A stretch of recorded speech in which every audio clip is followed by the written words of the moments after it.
Hi, welcome back to my channel. ഇന്ന് നല്ല അടിപൊളി വെറൈറ്റി ആയിട്ടുള്ള റെസിപ്പി നോക്കാം. കൊറിയൻ എഗ് റോളിൻ്റെ റെസിപ്പിയാണ് ഇന്ന് ചെയ്യുന്നത്.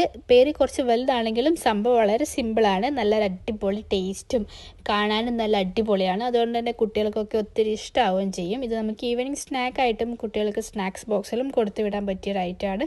അപ്പോൾ വീഡിയോ സ്കിപ്പ് ചെയ്യാതെ കാണാം. വീഡിയോയിലോട്ട് പോകുന്നതിന് മുന്നേ വീഡിയോ ഒന്ന് ലൈക്ക് ചെയ്തിട്ട് കാണാം. ഇനി നമുക്ക് നേരെ റെസിപ്പിയിലോട്ട് പോവാം. അപ്പോൾ ഇതിൽ മെയിനായിട്ടുള്ള ഐറ്റം എഗ്ഗ് തന്നെയാണ്. അപ്പോൾ 4 മുട്ട എടുത്തിട്ടുണ്ട്. അതിൽ മഞ്ഞയും വെള്ളയും നമുക്കിങ്ങനെ സെപ്പറേറ്റ് ആക്കിയിട്ട് 2 ബൗളിലോട്ട് മാറ്റി കൊടുക്കണം. അപ്പോൾ ഞാനിത് ഇങ്ങനെ രണ്ടാക്കി എടുക്കുന്നുണ്ട്. അപ്പോൾ ഇതിങ്ങനല്ലാതെ ഈ മഞ്ഞയും വെള്ളയും സെപ്പറേറ്റ് ചെയ്യാൻ വേറെ എന്തെങ്കിലും സിമ്പിളായിട്ടുള്ള ഐഡിയ ഉണ്ടെങ്കിൽ ഒന്ന് കമൻറ്റ് ചെയ്യാം. അപ്പോൾ ഞാൻ 4 മുട്ടയും ഇതുപോലെ മഞ്ഞയും വെള്ളയും സെപ്പറേറ്റ് ആക്കി എടുത്തിട്ടുണ്ട്. ഇനി ആ മഞ്ഞയിലോട്ട് കുറച്ച് ഉപ്പിട്ടിട്ട് നന്നായിട്ട് ബീറ്റ് ചെയ്ത് മാറ്റി വെക്കാം. പിന്നെ നമ്മൾ വെള്ളയിലോട്ട് നമുക്ക് കുറച്ച് 1 ടേബിൾ സ്പൂൺ വീതം ക്യാരറ്റ്, തക്കാളി, സവാള ഇതൊക്കെ ചേർത്ത് കൊടുക്കാം. അപ്പോൾ ഇതൊക്കെ ചേർക്കുന്ന വീഡിയോ ഞാൻ എടുത്തിന്, പക്ഷെ അത് സ്കിപ്പായിപ്പോയി. അപ്പോൾ ഇതൊക്കെ ചേർത്തിട്ടുണ്ട്. പിന്നെ ഇതിലോട്ട് അതുപോലെ തന്നെ 1 ടേബിൾ സ്പൂൺ ക്യാപ്സിക്കം കൂടി ചേർത്ത് കൊടുക്കാം. പിന്നെ നിങ്ങൾക്ക് റെഡ് ക്യാപ്സിക്കം ചേർക്കണമെങ്കിൽ അത് ചേർത്ത് കൊടുക്കാം.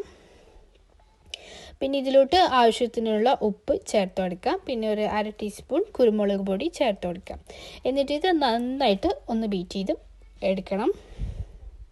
നന്നായിട്ട് മിക്സ് ചെയ്തിട്ട് നമുക്കിത് മാറ്റി വയ്ക്കാം.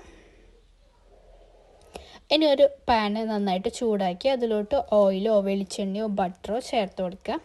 എന്നിട്ട് അതെല്ലാം എല്ലാ വശത്തും ഒന്ന് സ്പ്രെഡ് ചെയ്ത ശേഷം പിന്നെ നമുക്കിത് നമ്മൾ റെഡിയാക്കി വെച്ചിട്ടുള്ള ആ മുട്ടയുടെ വെള്ളയിലെ മിക്സ് നമുക്ക് ഇങ്ങനെ ഒരു തവി ഒഴിച്ചു കൊടുക്കാം. അപ്പോൾ നമ്മൾ ഓരോ തവിയായിട്ട് ഒഴിക്കുമ്പോൾ നമുക്ക് നൈസായിട്ട് ഒഴിക്കാൻ പറ്റും. നല്ല നൈസായിട്ട് തന്നെ ഒഴിക്കുകയാണെങ്കിൽ നമുക്കിത് പെട്ടെന്ന് റോൾ ചെയ്തെടുക്കാം. അപ്പോൾ ജസ്റ്റ് ഇതൊന്ന് കുക്കായി നമുക്ക് പാനിൽ വിട്ട് കിട്ടുന്ന സമയത്ത് നമുക്കിതിങ്ങനെ 2 സ്പൂണൊക്കെ വെച്ചിട്ട് ഇതൊന്ന് റോൾ ചെയ്തെടുക്കാം. അപ്പോൾ 2 സ്പൂൺ വെച്ചിട്ട് ഒന്ന് ലോ ഫ്ലെയിമിൽ ഇട്ടിട്ട് സാവകാശം ഇതുപോലെ ഒന്ന് റോൾ ചെയ്തെടുക്കാം. സ്പീഡ് ചെയ്യുമ്പോൾ പിന്നെ അത് പൊട്ടിപ്പോവും. മുട്ട ഒരുപാട് കുക്കാവുന്നതിന് മുന്നേ നമ്മളിത് റോൾ ചെയ്തെടുക്കണം. എന്നിട്ട് അതിൻ്റെ ബാക്കി വശത്ത് നിങ്ങൾ വീഡിയോയിൽ കാണുന്നത് പോലെ തന്നെ കുറച്ചുകൂടി ആ ഒരു വെള്ള മിക്സ് ഒഴിച്ചു കൊടുക്കാം. എന്നിട്ട് അത് വീണ്ടും ഇതുപോലെ റോൾ ചെയ്തെടുക്കാം. അങ്ങനെ നമ്മുടെ വെള്ള മിക്സ് തീരുന്നത് വരെ ഇതുപോലെ ഒഴിച്ചിട്ട് നമുക്ക് റോൾ ചെയ്തെടുക്കാം. അപ്പോൾ ഞാനിതൊരു 3-4 തവണ ഒഴിച്ചിട്ട് ലെയർ ചെയ്തെടുത്തിട്ടുണ്ട്. അപ്പോൾ അത് നിങ്ങൾ ഉപയോഗിക്കുന്ന പാൻ അനുസരിച്ചിട്ട് അത് അങ്ങോട്ടും ഇങ്ങോട്ടൊക്കെ മാറ്റം വരും. ഞാനൊരു ചെറിയ പാനാണ് എടുത്തിട്ടുള്ളത്. അപ്പോൾ ഇതിങ്ങനെ മുഴുവനായിട്ടും റോൾ ചെയ്തെടുക്കാം. അപ്പോൾ ഇത് റോൾ ചെയ്യുന്ന സമയത്ത് ലോ ഫ്ലെയിമിൽ ഇട്ടിട്ട് തന്നെ ചെയ്യുക, അല്ലെങ്കിൽ പെട്ടെന്ന് അടുക്കി പിടിച്ച് കരിഞ്ഞു പോകും. അപ്പോൾ അതിൻ്റെ ടേസ്റ്റൊക്കെ മാറും. അപ്പോൾ വെള്ള മുഴുവനായിട്ടും തീർന്നതിന് ശേഷം നമുക്ക് പിന്നെ അതിൻ്റെ ഒരു മഞ്ഞ ഭാഗം നമ്മൾ മാറ്റി വെച്ചത് ഒഴിച്ചു കൊടുക്കാം. എന്നിട്ട് അതൊന്ന് കുക്കായി വരുന്ന സമയത്ത് നമുക്കിതുപോലെ ഒന്ന് റോൾ ചെയ്തെടുക്കാം. ഇതും ഒരുപാട് കുക്കാവുന്നതിന് മുന്നേ റോൾ ചെയ്തെടുക്കാം. മഞ്ഞ നമുക്ക് ഒരു 2 റോളൊക്കെ ചെയ്യാനേ പറ്റും. ആ വെള്ള ഭാഗം മുഴുവനായിട്ടും കവർ ചെയ്യുന്ന വിധത്തിൽ ഈ ഒരു മഞ്ഞയുടെ മിക്സ് നമുക്ക് വേണം. എന്നിട്ട് ഒരു 2 മിനിറ്റ് കൂടി കുക്ക് ചെയ്തിട്ട് നമുക്ക് ഫ്ലെയിം ഓഫ് ചെയ്യാം.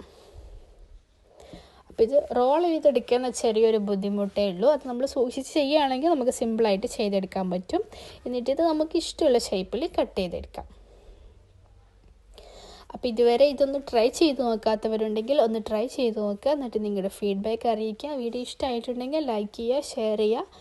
ചാനൽ ഇതുവരെ സബ്സ്ക്രൈബ് ചെയ്യാത്തവരും ആദ്യമായിട്ട് കാണുന്നവരും ഉണ്ടെങ്കിൽ നിങ്ങൾക്ക് ഈ ചാനൽ ഇഷ്ടമാവുകയാണെങ്കിൽ പ്ലീസ് ഒന്ന് സബ്സ്ക്രൈബ് ചെയ്ത് സപ്പോർട്ട് ചെയ്യുക. കൂടെ തന്നെ ഞങ്ങളുടെ ഇൻസ്റ്റഗ്രാം പേജ് ഫോളോ ചെയ്യാത്തവരുണ്ടെങ്കിൽ അതൊന്ന് ഫോളോ ചെയ്യുക. ചാനലിൽ മറ്റ് വീഡിയോസൊക്കെ ഒന്ന് കണ്ടു നോക്കുക.